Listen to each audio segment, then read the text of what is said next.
Hey guys, I'm Dan from ShastaBubba Adventures, and Glacier Park is practically my backyard. And I'm going to share with you a list of hikes that you can take in a day and experience outstanding scenery without the overwhelming masses.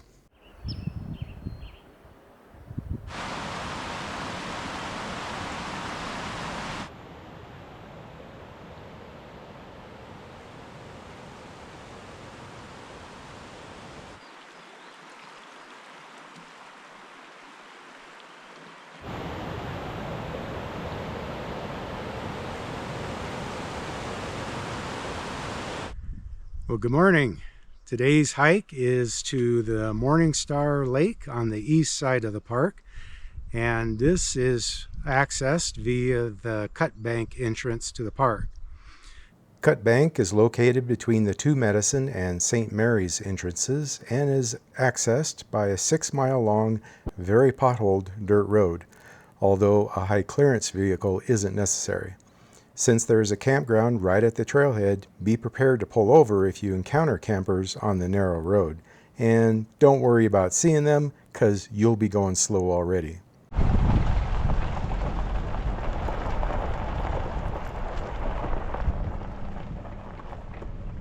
The Cutbank entrance is one of the most remote parts of the park, so you really can hope to be nearly alone on this trail. As I am now, I'm the only one in the parking lot. So in the category of off the beaten path trails, this one certainly fits the bill. Just to give you an idea of how remote the Cutbank entrance is, I checked out the entrance numbers for the 6 busiest entrances to Glacier Park. Of course, West Glacier is the most traveled with 850,000 people in 2023. The least of the top 6 is Polebridge, which had 43,000. Cutbank isn't even listed, so very few people come here. This is a really rarely visited part of the park, but as you can see, it's absolutely gorgeous. This is a 6.6 mile trip one way with about 640 feet of elevation gain. Let's go. This is the 7th of June and a Saturday morning, so pretty amazing to start out with nobody around. 8:30 in the morning. Check out that waterfall. First thing you see.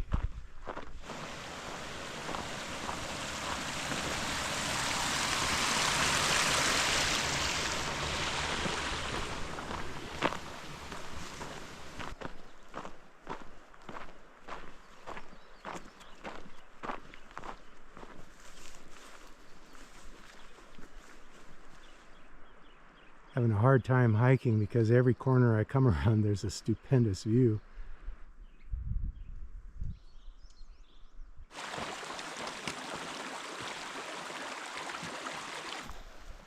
Well, it's the first bear scout I've seen, but it looks fairly old, so I'm not going to freak out just yet. I guess that's the rest of it. About the same age.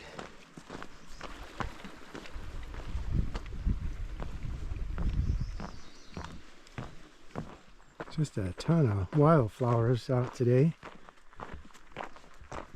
Just overwhelming how beautiful they are.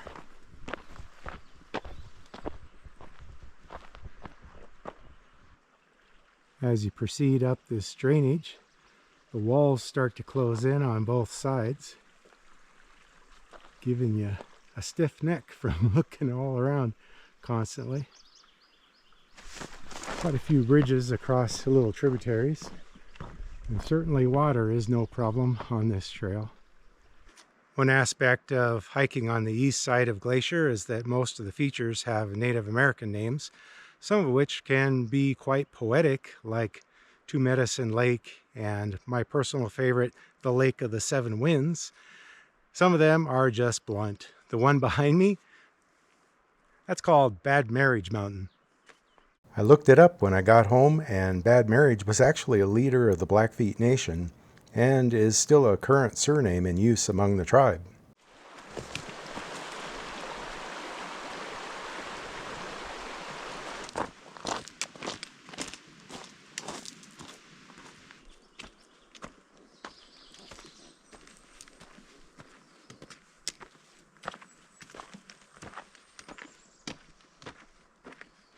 First glimpse of Piedmont Pass off to the right there.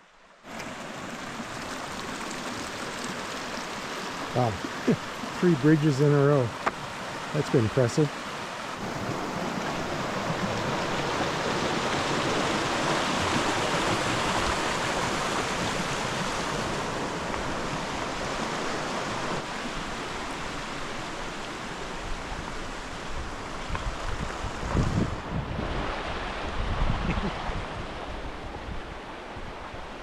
Thank you to the bridge builders.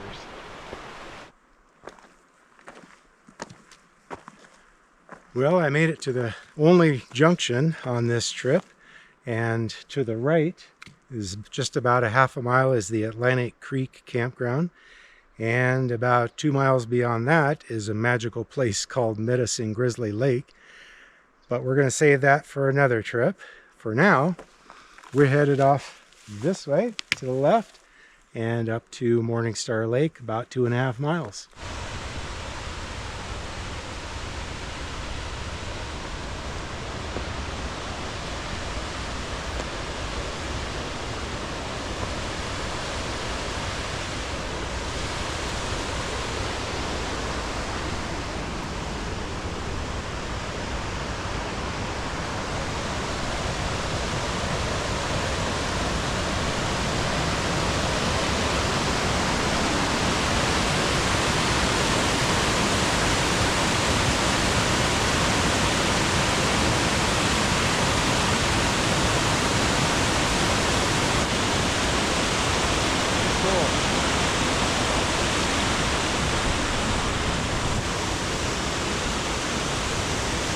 That, my friends, is Atlantic Falls. Pretty awesome, huh? Incidentally, this next couple of miles up to Morningstar Lake is actually part of the Continental Divide Trail, which comes down from Piedmont Pass and turns left at that trail junction to go up to Triple Divide Pass.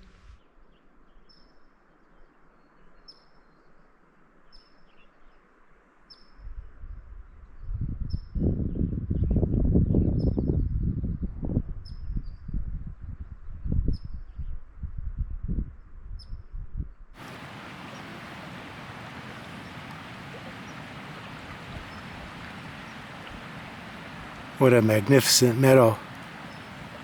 Absolutely chock full of wildflowers.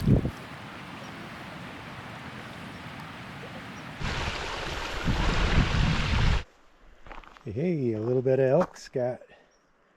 That'd be pretty cool to see some elk down there.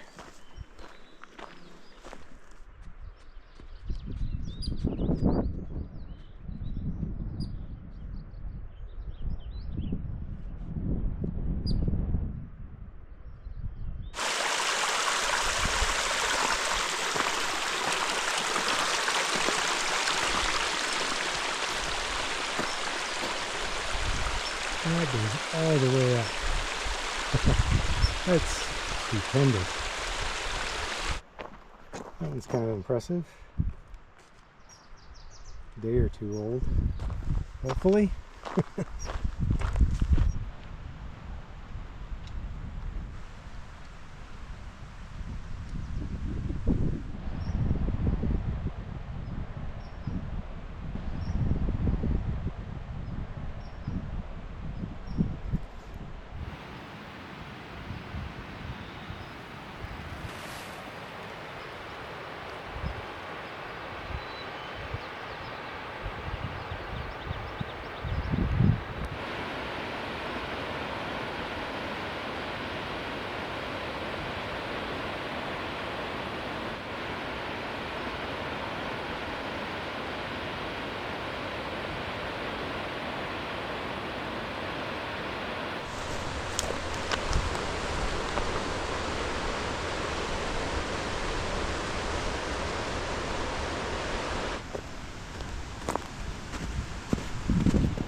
That makes the bridge a little tricky.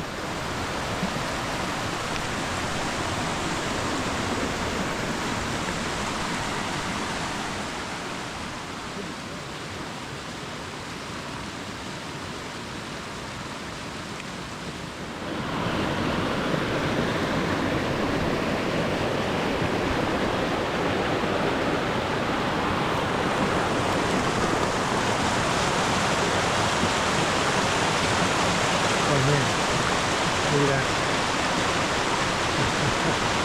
That is fantastic.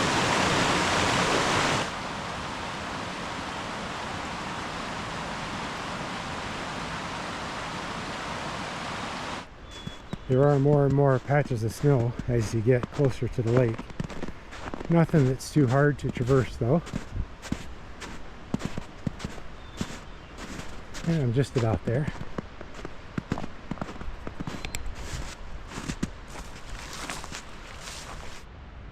Gonna call that a wolf track.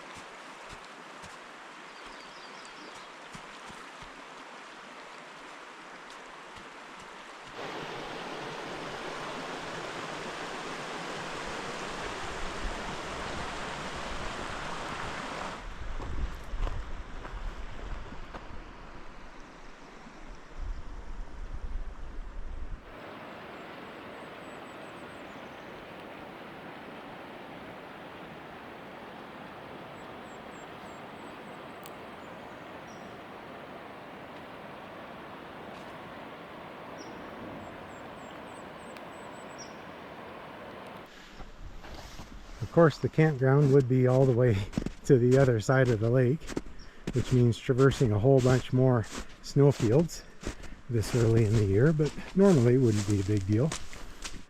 Well, there you go. Of course, camping now might be a little tricky, but I'm sure you could manage it. There's your outhouse right there.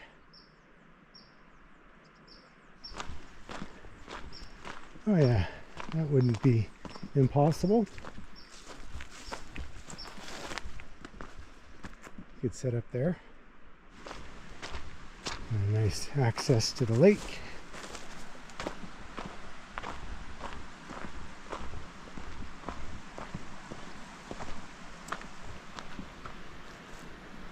Beautiful. Squirrel's not happy that I'm invading his space.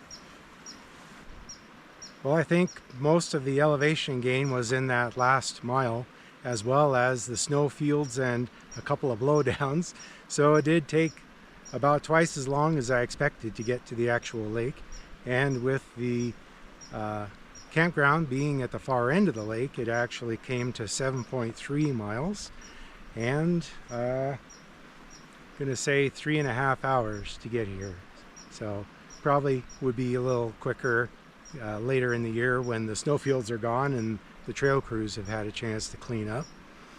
And I would have made better time if I didn't spend so much time staring at those two gigantic waterfalls coming down from the side. But well worth the effort to get here. This destination is awesome, and there's a beautiful cataract at the outlet of the lake that alone would be worth the hike to get here and see, much less the waterfalls and the mountains on the way.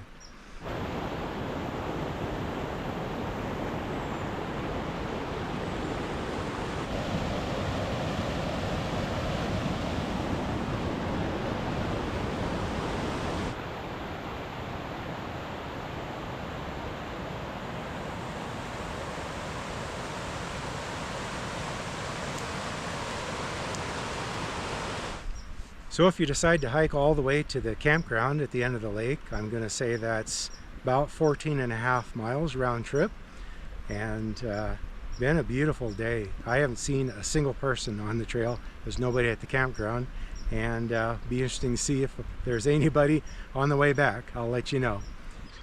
Now, if you were feeling really ambitious, you could go about another 2 miles and another 1,000 feet up over that ridge and get up to Petamockin Lake.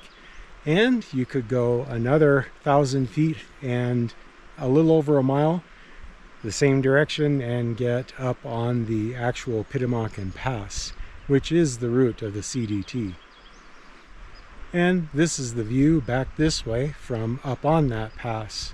And Morningstar Lake would be a little bit in the distance on the left in the trees there. So that is Petamockin Lake on the right and Lake of the Seven Winds on the left. And I am headed down this pass, and on the far side of that is Old Man Lake. And you can just make out the whole route back to Two Medicine Lake, way off in the distance.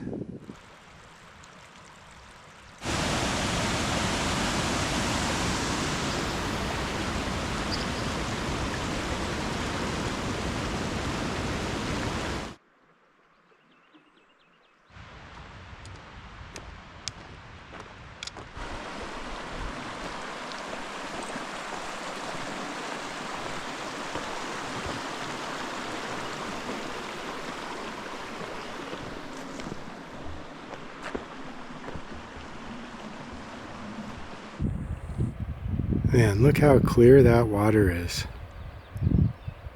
Even up here I can almost count the rocks. That's awesome. And the surrounding isn't too shabby either.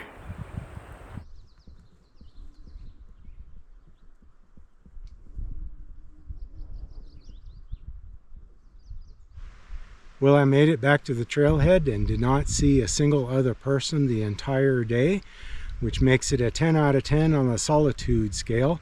Pretty amazing to spend a whole day hiking in Glacier Park and not see another person. So that's a big score. And total hiking time was 8 hours, and that includes breaks, although I didn't really take a lot of breaks. So you might want to factor in another hour or two, depending on if you wanted to poke along and take your time and do a little more exploring and hanging out. Certainly there's a lot of reason to hang out on this trail. Okay guys, that's it for today. If you found this video helpful or entertaining, the best way to say thanks is to like and subscribe. I know it gets a little old hearing those words, but it really does make a huge difference for me. So thanks in advance for doing that, and we'll see you next time. Take care. There's a big question regarding the approach to this trailhead, because you can either take Highway 49, which runs north from East Glacier past the historic Glacier Park Lodge and the entrance to the Two Medicine area, or go on Highway 2 all the way to Browning, then back along 89. It looks like a no-brainer that 49 is a shorter route, only 12 miles versus 24 for the other way. However, although 49 is indeed very scenic, it's also a narrow, windy, and poorly maintained road where the actual speed limit is just 25 miles an hour. But you could be stopped by a herd of cattle on the road. Certainly a possibility, and it's happened to me before. Also, that road doesn't get plowed in the winter, so it's a bit of a toss-up in the early season and late season whether you might run into snow on it. Just for fun, I drove both routes this day and timed them. Even though I was able to drive above the speed limit on Highway 49 with no one going slow in front of me, they both came out at almost exactly the same time.